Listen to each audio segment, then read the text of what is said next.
Welcome to Samba Samba. Enjoy the video. You start by removing distractions. Disconnect any external keyboard and turn Bluetooth off so you test the built-in keys only. Press Fn plus the F key that shows a lock or keyboard icon to toggle hardware lock.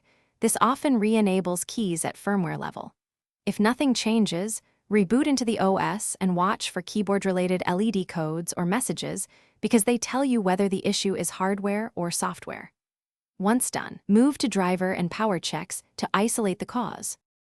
Once you've ruled out simple toggles, boot into safe mode to see if the keyboard works without third-party software. That distinguishes drivers from hardware. Open Device Manager, uninstall the keyboard device, then scan for hardware changes so the driver reinstalls. This fixes corrupted drivers. Next, power cycle the laptop. Shut down, unplug AC, remove battery if possible, hold power 30 seconds, then reboot. Residual power can lock peripherals. Make sure to test after each step to track progress. You finish by checking firmware and hardware.